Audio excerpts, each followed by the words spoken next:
lihat yuk kelas jurnalistik yang dilakukan oleh 13 EDA dan IDA. Yuk.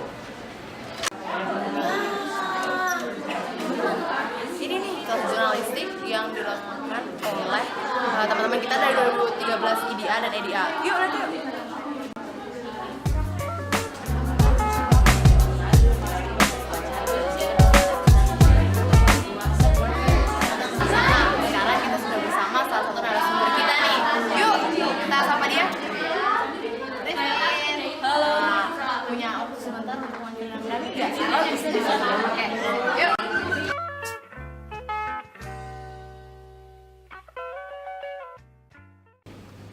Nah, sekarang kita sudah ada bersama dengan salah satu teman kita dari 13 IDA nih. Kita tanya yuk seputar jurnalistik dan apa sih kesannya atau harapannya jurnalistik ini. Yuk. Selamat pagi, Christine. Selamat pagi. Ya, terima kasih ya atas kedatangannya untuk kami. Saya mau tanya-tanya sebentar nih ya, informal aja, santai aja, nggak usah tegang ya. Iya. Ya, yang pertama, apa sih perasaan kamu mengikuti kelas jurnalistik ini selama 2 bulan ini? Perasaanku ya, seneng sih karena ada pengalaman baru kan. Karena ya menurut kakak-kakak nih, pelajaran jurnalistik ini, mata kuliah jurnalistik ini itu baru pertama kali gitu loh. Jadi kan ibaratnya kayak aku tuh dapat informasinya lebih daripada mereka. Oh iya, bener juga. Terus pelajaran jurnalistik atau mata pelajaran jurnalistik ini menurut kamu gimana? Susah atau mudah atau bagaimana? Dibilang susah nggak susah juga sih, karena ini kan pelajarannya aplikatif kan. Kalau dibilang gampang juga nggak bisa dibilang gampang, sedang lah, biasa gitu. Oh ya, sedang-sedang Iya, aja sedang-sedang ya. aja. Ya. Terus menurut kamu nih, jurnalistik itu penting nggak sih untuk kehidupan bermasyarakat kita nih?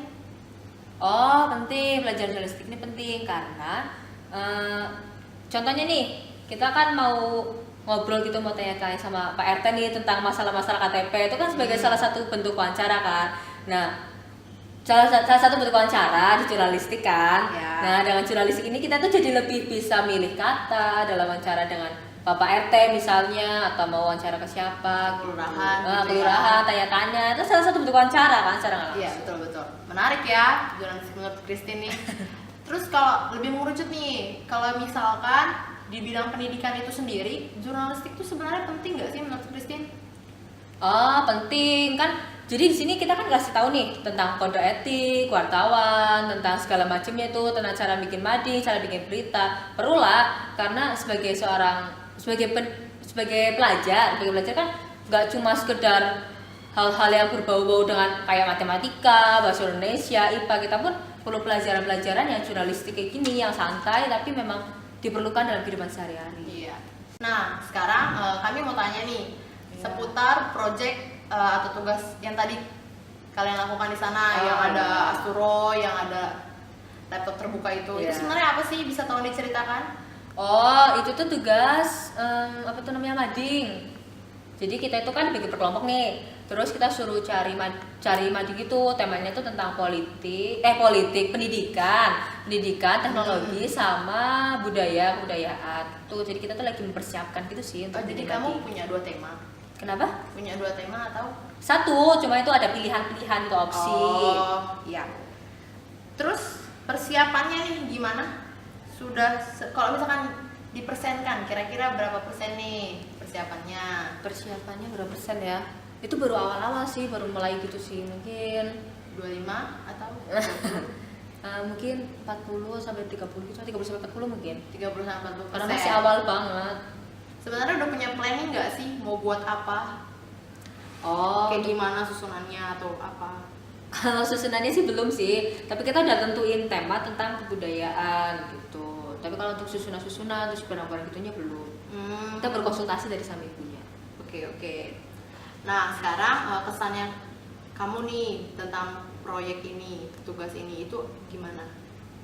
Maksudnya kesan gimana gitu? Mengerjakan ini Oh. mungkin sebenarnya tugasnya itu seru tapi sulit atau bagaimana? Oh gitu.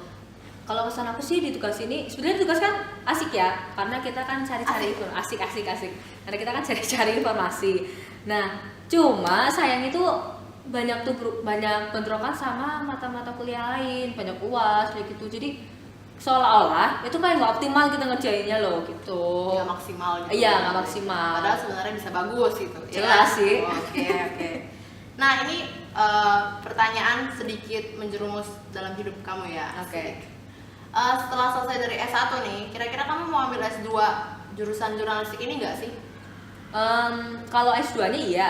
Cuma kalau untuk jurusan jurnalistik kayaknya masih pikir-pikir deh, karena kan S1 aja belum selesai. Tapi kalau untuk yang ke S2-nya sih udah mikir, maksudnya udah punya keinginan untuk lanjut ke S2. Cuma untuk program studinya itu belum tahu. Oh gitu. Terus kalau mau menjadikan jurnalistik ini sebagai profesi gimana? Nanti ke depannya? Gimana ya? Atau belum ada gambaran untuk menjadikan jurnalistik ini sebagai profesi? Kalau aku sih belum ada gambaran sih, karena kan gimana sih, ibarat itu kan ini baru kayak belajar baru gitu kan. Kalau untuk ke profesinya kayaknya belum sih, belum ada gambaran untuk ke profesi itu, profesi jurnalistik. Pertanyaan terakhir nih, menurut kamu ada nggak sih seorang guru tapi profesinya di samping itu juga jurnalis? Ada atau aku ingin atau gimana? Menurut kamu ada apa enggak? Oh, ada apa enggak? Mungkin ada sih, mungkin ada profesi guru sebagai jurnalis, cuma nggak terlalu terekspos gitu kan. Terus bagaimana? Nah ini baru, kamu mau nggak kira-kira seperti itu nantinya? Gimana ya? Kalau guru dan jurnalis, kayaknya jadi guru udah berat sih ya. Oh, guru Nah, udah berat. Iya, guru kan jadi guru kan udah berat kan? Ya, dengan mata kuliah itu. Iya, dengan mata kuliah yang udah kita pelajarin kan, ya udah aku pelajarin khususnya itu kan agak-agak berat kan. Jadi mungkin belum kepikiran deh kalau misalnya ambil profesi jurnalistik. Oke. Duh, sungguh luar biasa sekali wawancara pagi hari ini bersama teman kita nih si Christine. Terima kasih Christine untuk kesediaan waktunya, meluangkan waktunya. Oke, sip. Untuk wawancara dengan kami. Terima kasih. Mari lihat kamera, Cis. Dah.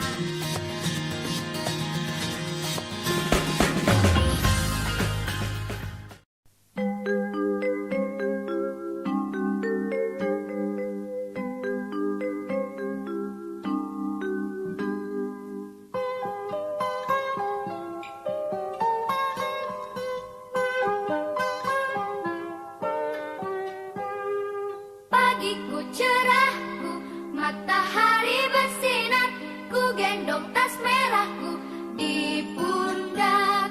Selamat pagi semua, ku nantikan dirimu di depan kelasmu, menantikan kami. Guruku tersayang, guru tercinta, tanpamu apa jadinya aku? Tak bisa baca tulis, mengerti banyak hal, guruku, terima kasihku. Nyatanya diriku kadang buatmu marah, namun segala maaf kau berikan.